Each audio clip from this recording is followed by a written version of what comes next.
Bueno, en primer lugar decir que mi título no está equivocado. No, yo no quería decir el tránsito, desde siempre he querido decir en tránsito, haciendo un juego de palabras, porque en el fondo esta es la idea principal de este trabajo, hoy presentado aquí como ponencia y como ha dicho también Carmen, que se puede consultar completamente en esta monografía editada por el Ministerio y por el Museo que está online, ¿no? Un trabajo que, bueno, la verdad que hicimos, nuestra llegada a la sinagoga fue accidental y accidentada, primero porque realmente veníamos a contestar una pregunta que el equipo directivo y técnico de la sinagoga se planteaba, que era precisamente esas ventanas que ven en la fachada occidental, que están cubiertas por paneles de madera al exterior, pero que al interior se pueden ver, si estas ventanas eran originales del edificio o se habían abierto en un momento posterior, ¿no? Y accidentada, como ven, porque bueno, estábamos en plena pandemia y bueno, de hecho vivimos una situación de un Toledo vacío que, comparando con un día como hoy mismo, parece casi impensable que llegó a existir, ¿no?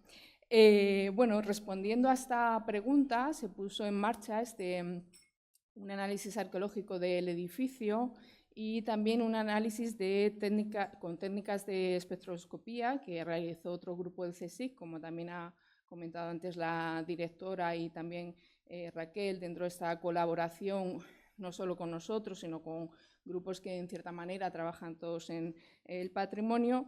Y mi compañero José Ignacio Murillo y yo realizamos en 2020 este estudio que posteriormente fue completado con un estudio documental que realizó Alejandro Villa, un estudio donde pongo algunos de los archivos que pudimos trabajar también dentro de esta circunstancia, además de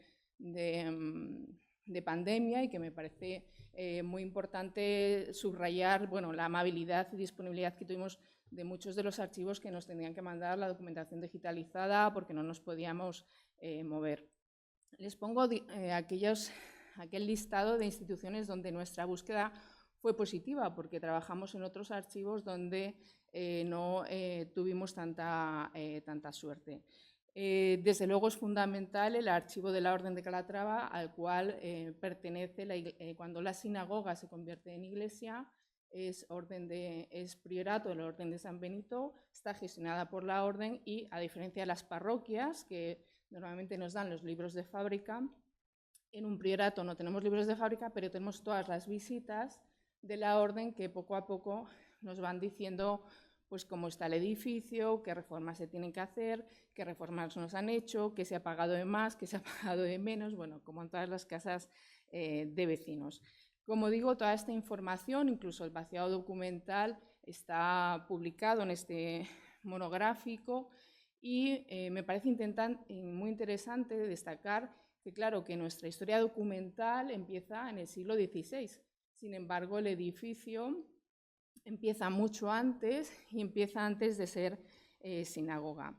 De hecho, creo que frente a la interesante visión sincrónica, ¿no?, de un único momento que nos ha dado el doctor Muñoz, yo ahora les presento una propuesta diacrónica, ¿no? Les presento la vida del edificio.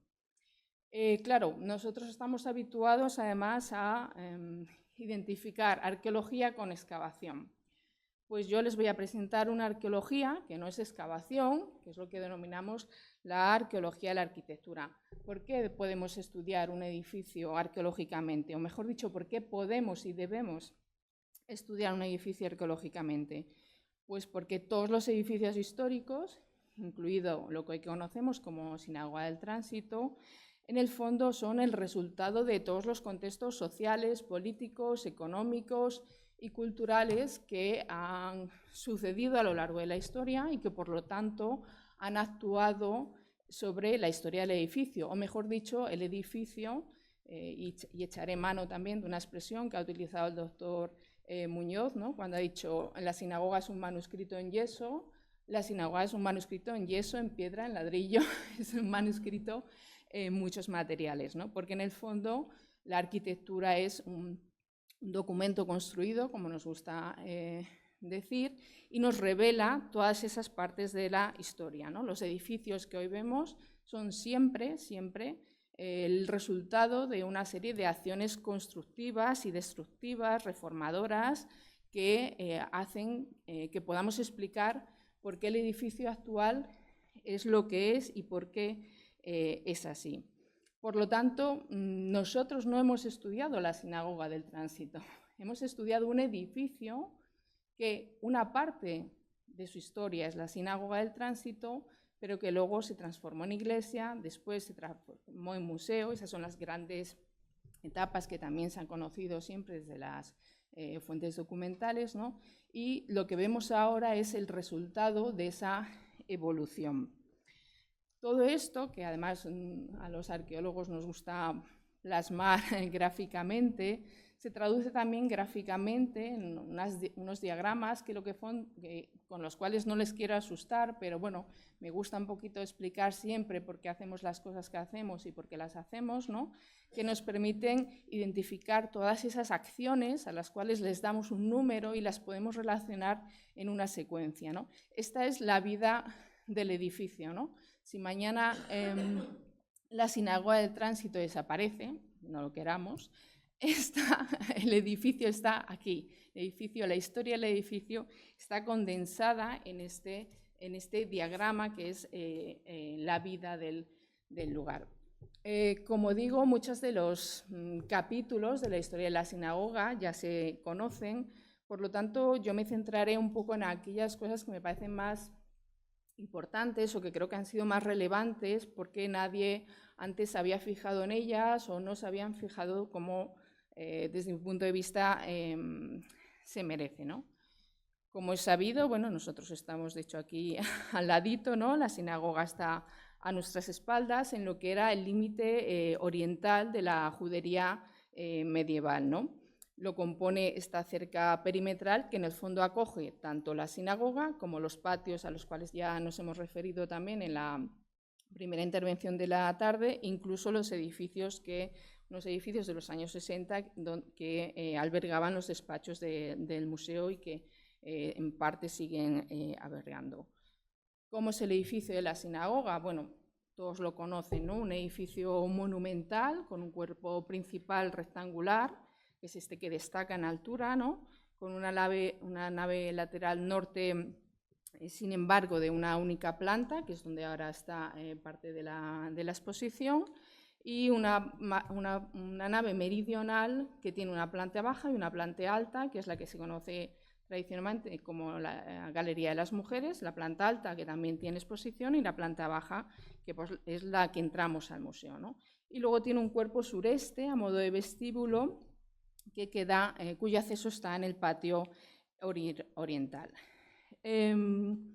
Predomina, como en muchos sitios, en muchos edificios de Toledo, esta fábrica mixta, ¿no? de mampostería y verdugadas de ladrillo, que sin embargo, como diríamos, no es aparejo toledano todo lo que reluce. Hay muchos tipos de aparejos, hay muchas tipologías y parece que estamos ante un edificio unitario, pero poco a poco, si nos vamos fijando, nos vamos a ir dando cuenta y bueno, voy a ser un poco cansina con esto porque bueno, las arqueólogas somos un poco ariscas en nuestras descripciones, pero me parece muy importante destacar como algo que parece muy homogéneo, sin embargo, tiene una vida mucho más azarosa, ¿no? Mucho más dinámica y complicada. Y precisamente esas maneras de construir, la sinagoga tiene muchas maneras de construir que nos están diciendo que ha habido esas reformas a las que me refería al principio. En el interior, que ya también lo ha descrito mejor que yo el doctor Muñoz, lo que vemos ahora además es una sala bastante neutra, también utilizando otro término que se ha utilizado en la primera intervención, donde tenemos estos motivos decorados con las cubiertas y donde de nuevo también, aún así, hay elementos, ¿no? Como las puertas, los arcosolios, etcétera, que ya de por sí son reveladores de que el edificio ha sufrido acciones posteriores. Nuestro análisis arqueológico identifica estas, bueno, por ordenar esa secuencia que yo les indicaba al principio, estas 4 etapas históricas principales, algunas de ellas, como digo, conocidas, algunos capítulos de su historia conocidas también en las fuentes documentales, pero como suele pasar siempre, el edificio refleja otros capítulos que no están recogidos en los libros. De hecho, la historia de la sinagoga empieza, o mejor dicho, la historia del lugar que hoy ocupa la sinagoga empieza antes que la propia sinagoga, ¿no? Es esa etapa cero a la que yo me refiero en esta tabla, que además, como ven, con una cronología propuesta en incógnita, porque en el fondo son unas estructuras que ahora describiréis, se excavaron hace años y a las cuales nosotros ahora prácticamente no hemos tenido acceso, excepto en una parte del edificio. Por lo tanto, lamento decir que la arqueología es la única metodología que puede trazar esa historia completa, porque nos remontamos hasta ese punto antes de, ¿no? Y como digo, me centraré en esas etapas más desconocidas, que son precisamente estas 2 primeras etapas. Claro, me dirán, bueno, pero si la etapa 1 es la sinagoga, ya la conocemos, ¿no? Bueno, yo creo que precisamente el estudio lo que ha revelado son elementos muy importantes de la sinagoga que antes desconocíamos. Como digo, se habían realizado excavaciones en los años 80, tanto en el interior como en el exterior del edificio, y estas excavaciones habían detectado, como no podía ser, por otro lado, de otro modo, en una ciudad como Toledo, construcciones previas a la propia construcción de la sinagoga. En este plano, bueno, yo creo que se ve bien lo que es está marcado el marco de la sinagoga, y lo primero que nos demuestra esta excavación es que para construir la sinagoga, o mejor dicho, para construir una sinagoga tan monumental, lo primero que hay que hacer es crear un solar de construcción. Para eso, ¿qué se hace? Se aterraza el terreno, hecho que se demuestra porque entre este punto al interior y al exterior del edificio hay unos 3 metros de diferencia de cota, y se arrasan una serie de estructuras que eran previas, como es el caso de una casa. Si siguen mi cursor, verán aquí unas habitaciones delimitadas por un muro, es decir, una casa de patio que o bien estaba arruinada cuando se construyó la sinagoga o es arruinada para la construcción de la sinagoga. Esto es un análisis que hacemos de los planos, porque como ustedes saben, lógicamente ahora en la sinagoga no vemos nada de esto, aquí tenemos el suelo. El único sitio donde sí hemos podido acceder es a esta zona, que es cuando ustedes entran al edificio actualmente. Digamos que aquí está la zona de las taquillas, una habitación que se desciende por una escalera. Aquí lo que tenemos es, esto fue vaciado en los años 80, por lo tanto no tenemos una estratigrafía asociada, pero sí vemos una diacronía de las estructuras que aún quedan. Vemos, de hecho, un pozo, un aljibe rectangular con una boca de pozo, que son unitarios, pero que están amortizados por la sinagoga. El suelo de la sinagoga los corta, digamos. Por lo tanto, estos elementos son previos a la sinagoga y puede que estuviesen en conexión con esa casa que hemos visto al otro lado, pero que lógicamente ahora no podemos conectar. Por otro lado, en un momento posterior, este aljibe se amplía creando una habitación mayor, una cámara subterránea, que además en un tercer momento es dotada de un sistema de pilares y abovedamientos que sí que además conviven ya o digamos se articulan con el arco que da paso a esta escalera. Es decir, esta habitación sí que puede aprovechar un edificio anterior a la sinagoga, pero sin embargo pudo funcionar con la sinagoga. ¿Qué ocurre? Que nuestra secuencia en este momento acaba aquí, ¿no? Esa etapa que yo he llamado cero acaba aquí porque el resto de la sinagoga, por su pavimentación, lógicamente, y el exterior, también por los patios que se han mencionado, ahora no los podemos leer. Sí, en este sentido, no sé si el arqueólogo Ruiz Taboada se referirá a las excavaciones que se han hecho en esta zona oriental y que seguro han dado a luz, entiendo yo, tanto elementos previos como que puedan ser coetáneos a la sinagoga. En esa etapa 1 ya, pues como ya hemos dicho a lo largo de la tarde, a mediados del siglo XIV, Samuel Alevi, el tesorero y consejero de Pedro I de Castilla, construye esta sinagoga que, sin embargo, no debió estar sola. El propio Ríos y Serrano atribuye unas ruinas que ve al lado sur de la sinagoga a la casa señorial de Samuel Alevi, que hoy, lógicamente, no conservamos, aunque sí ha habido excavaciones también antiguas en esa zona.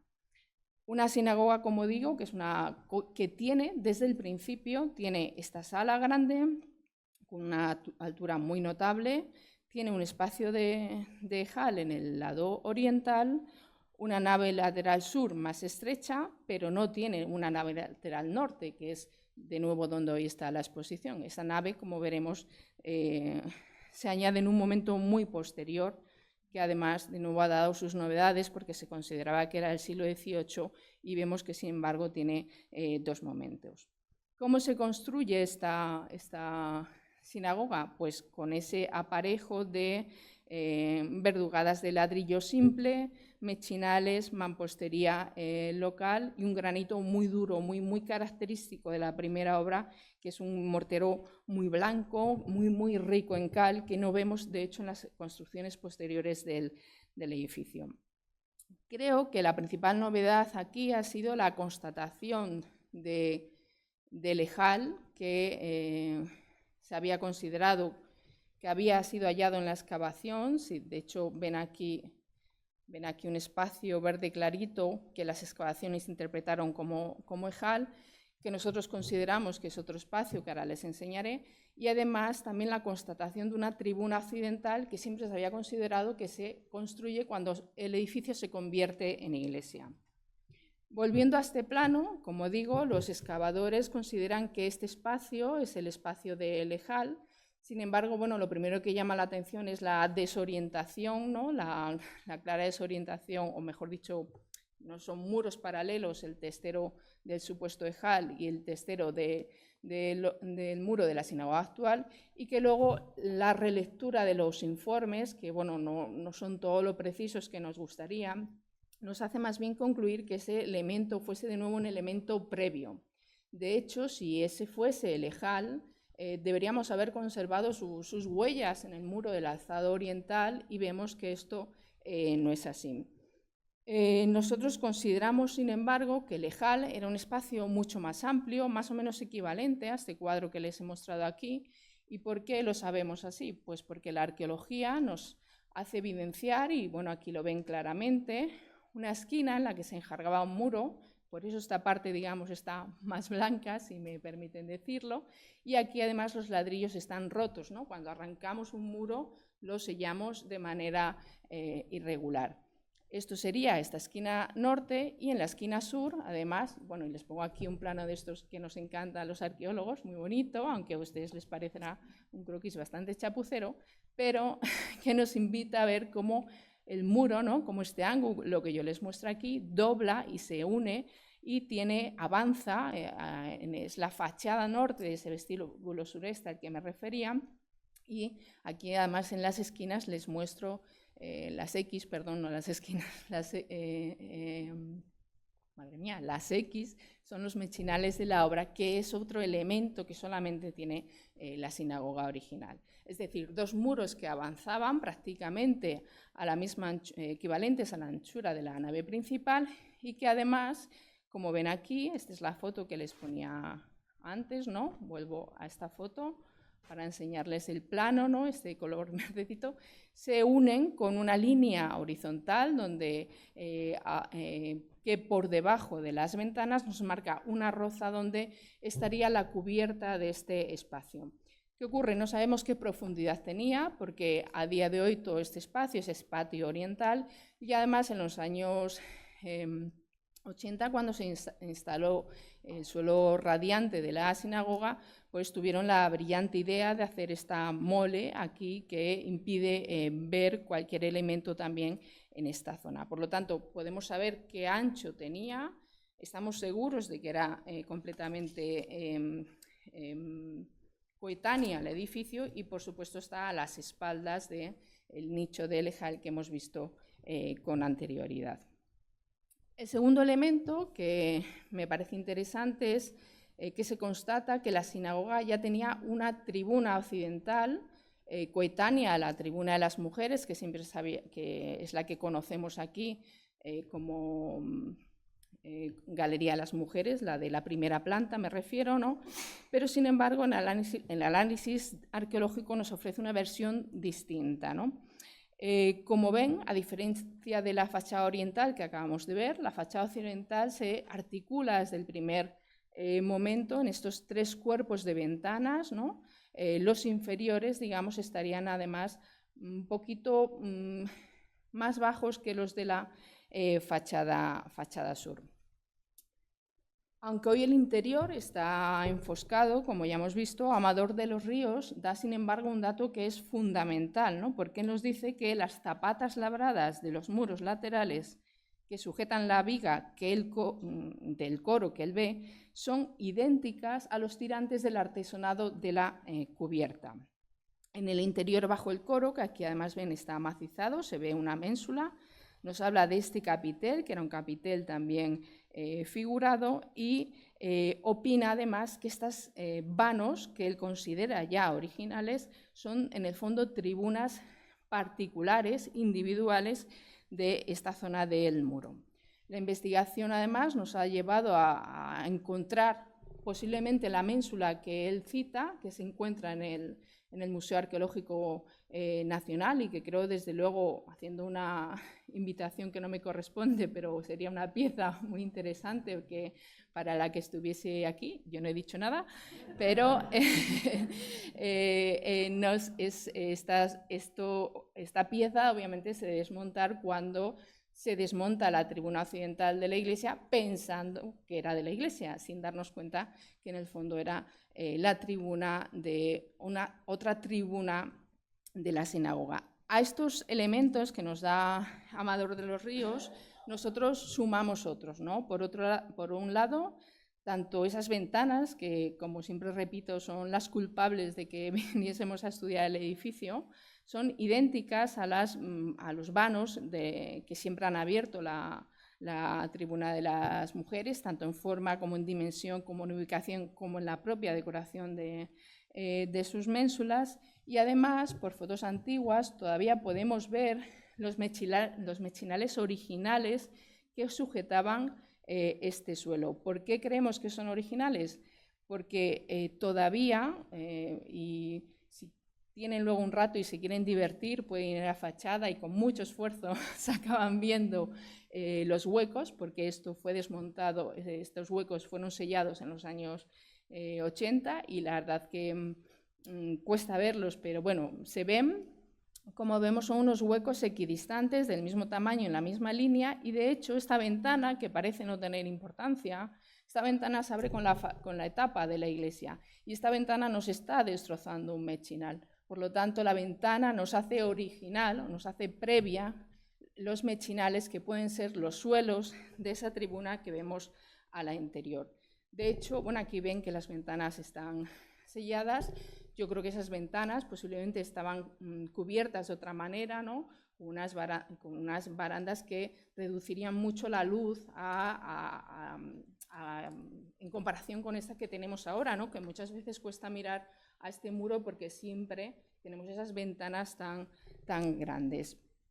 A esta tribuna se accedería por una escalera que puede ser la que ve el propio Amador de los Ríos, mientras que a la tribuna de las mujeres, que siempre hemos conocido, se accedía por este vestíbulo sureste, que tiene hoy una escalera más moderna, pero que posiblemente reproduzca la anterior, aunque tendría un tiro diferente, porque esta puerta que ven aquí, que también hemos podido estudiar, muy maltratada por las restauraciones, muy maltratada por la propia erosión del lugar, sin embargo, tiene todavía algunos ladrillos que están en posición y que nos indican que hay unas jambas originales y que aquí había una puerta original, o sea, es decir, la entrada al vestíbulo sureste que hoy se produce por aquí en época de la sinagoga se produciría por aquí y generaría un tiro de escalera también diferente. Hoy todo esto está enfoscado, por lo tanto no lo podemos ver.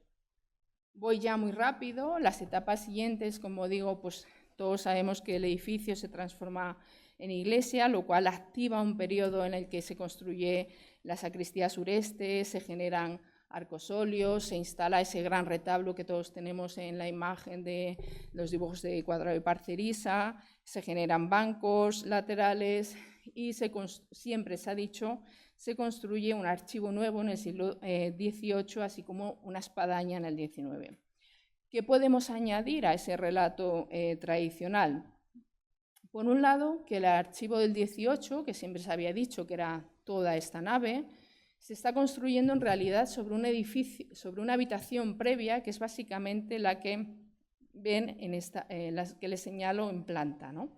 Aquí hay una línea que nos marca el adosamiento de esta construcción. Claro, en los documentos nos decían que había una casa ya en el siglo XVII que se desmantela para hacer el archivo. La arqueología corrige esa interpretación y lo que nos viene a decir, como además por otro lado es lógico en una economía de esfuerzo, que es lo que realmente rige siempre la arquitectura, que no llegan a destruir esa casa, sino que la aprovechan, le suben las cubiertas y la prolongan, digamos, hacia el este, construyendo, por lo tanto, un archivo que ocupa todo este flanco, pero que reutiliza ya un espacio que era previo. De nuevo, les invito a, cuando salgan de esta charla, si todavía tienen ganas, que vayan a este lado de la sinagoga y se darán cuenta enseguida, si no la han visto antes, una línea de ladrillos que hay en caída y que precisamente marca la línea de la cubierta original de este espacio, ¿no? En la documentación también nos habla de una reforma muy importante y de nuevo me paro en estos episodios porque a pesar de que eran recogidos por la documentación, creo que la arqueología nos ayuda a redimensionarlos, ¿no? Y a entenderlos materialmente. También es sabido que a finales del XVII toda esta esquina de la sinagoga se reconstruye porque se está hundiendo. Y nos dicen que se reforma esta esquina, ¿no? De hecho, hay hasta los datos del dinero que cuesta, quién es el arquitecto que lo realiza, etcétera. Sin embargo, la arqueología nos dice que no solo se hace la esquina, sino que además se construye un campanario nuevo encima y se rehace gran parte de la fachada occidental de la sinagoga, así como parte de la meridional. ¿Por qué lo sabemos? Porque además aquí ya no tenemos mechinales, los ladrillos están a tizón, los cajones de mampuesto son de otra manera y un montón de detalles con los que podría aburrirles, pero que realmente nos marcan que estamos en un momento. De hecho, aquí pongo esta foto porque en un momento de contraluz se ve muy bien cómo la esquina corta la fábrica antigua y se encaja en ella.